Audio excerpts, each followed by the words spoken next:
5-10 से ज़्यादा पहुंच गए तो डोनाल्ड ट्रंप साहब को भारी खतरा पड़ जाएगा पॉलिटिकल तौर के ऊपर। मिड टर्म इलेक्शन ईयर है ये, उनको नुकसान हो सकता है। और मान लो अगर एक एयरक्राफ्ट कैरियर हिट हो गया, एक आर्ले बर्के डिस्ट्रॉयर हिट हो गया, उस पर भी 250-300 लोग होते हैं, बिल्कुल नाविक होते हैं, तो फिर आप जरा देखें तो क्या तो पॉलिटिकल तमाशा होता है back home in the United states. और फिर तो ये लेम डक प्रेसिडेंट बन जाएंगे। ये इनको ये सब सोचना पड़ेगा। और इनके ही chairman joint chiefs of staff जो डैन केन है, उसने इनको साफ आगाह चेता दिया था कि साहब हमारी कैजुअल्टीज हो सकती हैं, हमारे वॉर स्टॉक्स पे बहुत बुरा असर पड़ सकता है, क्योंकि एज इट इज यूक्रेन और इजराइल तो खा गए हमारे वॉर स्टॉक्स। कल खुदा ना खास्ता चीन ने ताइवान पे हमला कर दिया, फिर क्या होगा? बिल्कुल सही बात। अब ये बताइए, ये शैलेंद्र जी, क्या ये इतना सीधा अमेरिका के लिए है? क्योंकि उन्होंने तो पूरी प्रिपरेशन के साथ शुरू किया है। नहीं, देखिए, अगर अमेरिका की बात करें तो यस, उसने अच्छी खासी प्रिपरेशन करी होगी।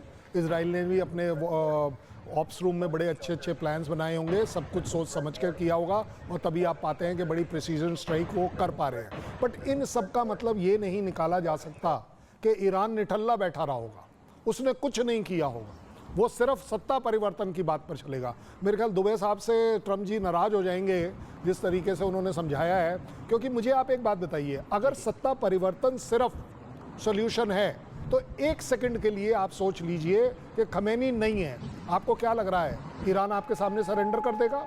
आपने ईरान को जीत लिया। देखिए, जो कट्टरवाद होता है ना, वो उस देश का एक कैरेक्टर बन जाता है, और ये कैरेक्टर ईरान का पिछले 1-2-10 साल का नहीं है, दशकों का है। इसमें अगर आज आप जेनजी को थोड़ा बहुत एक्साइट कर पा रहे हैं against the maulanas, that is only in urban areas. Rural area क्या करोगे? अर्बन एरिया में भी जो उसकी एज वाली जो है, जो 50-60 साल से ज़्यादा वाले लोग हैं, वो सब अभी भी उस सो कॉल्ड मुस्लिमिज्म में विश्वास रखते हैं। गलत है या सही है, ये उनका करने का पॉइंट ऑफ व्यू है।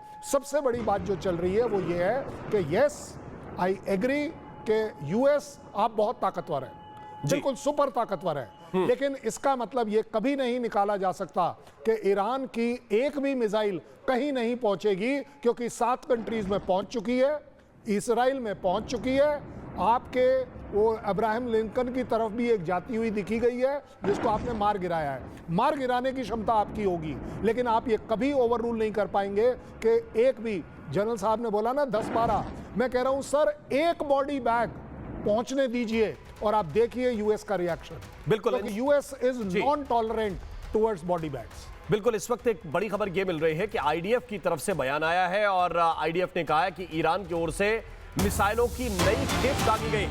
इजराइल डिफेंस फोर्स ये दावा कर रही है कि एक और नई खेप ईरान की तरफ से दागी गई है मिसाइलों की, और ये बता रहा है कि ईरान थमने वाला अभी तो नहीं दिख रहा है। बाद में उनकी कितनी कैपेबिलिटी है, कितनी मिसाइल्स उनके पास शेष रह जाती हैं, लेकिन शुरुआत के 2-3 दिनों में जिस तरह के ईरान के रिएक्शन है और जिस तरह का रिटेलिएशन है, वो साफ तौर पर बता रहा है कि वो थमने वाले नहीं हैं। और अभी इजराइल को निशाना बनाते हुए ईरान की तरफ से मिसाइलों की एक नई खेप आई है, जो आईडीएफ की तरफ से बताया गया है। लेकिन मैं दुबे साहब इसमें आपको इसलिए इन कराना चाहता हूं क्योंकि ये जो कोशिश है कि भाई आप किसी को घुटनों पर लाएंगे क्योंकि आपका मन है।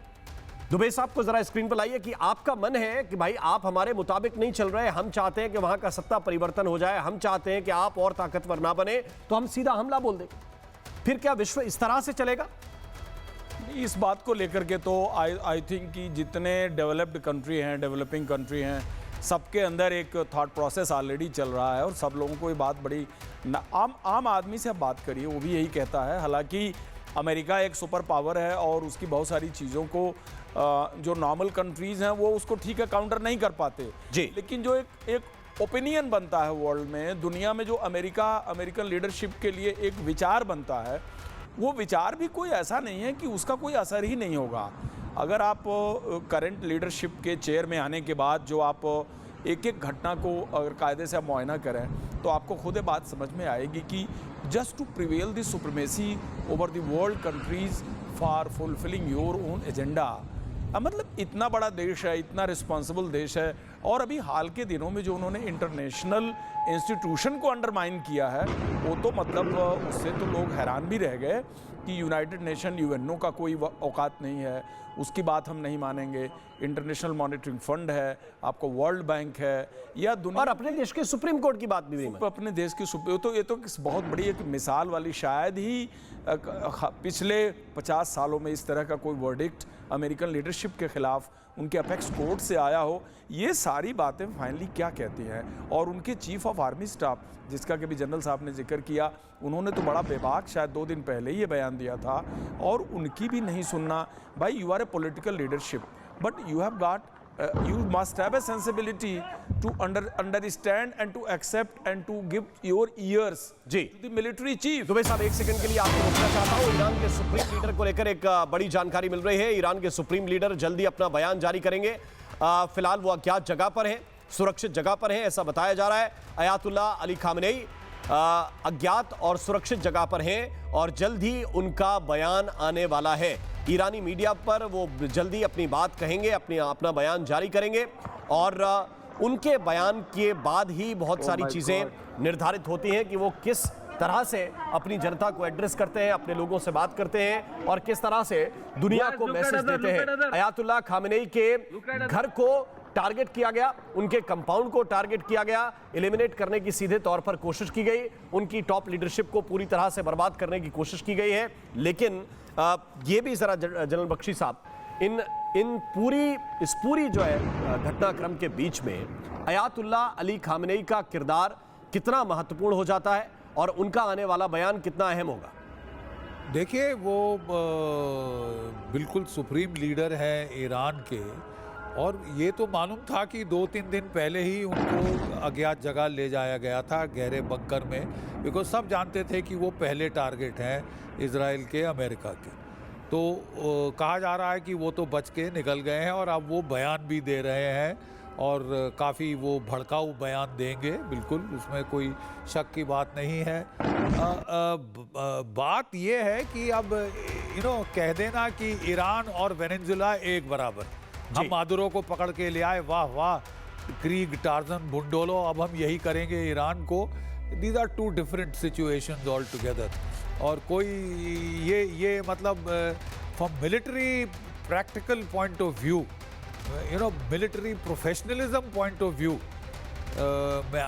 हमने तो जो सुना है मीडिया की रिपोर्टों के मुताबिक, डैन केन साहब ने 2 टूक शब्दों में बोल दिया था डोनाल्ड ट्रंप साहब को कि जो आदेश होगा हम पालन करेंगे, लेकिन नतीजे ये होंगे। ये उन्होंने पहले ही कह दिया है, और यहाँ तक कि डोनाल्ड ट्रंप साहब को कहना पड़ा ये फेक न्यूज़ है, वो सोच रहे हैं कि हम जीत जाएंगे उतनी आसानी से जितनी आसानी से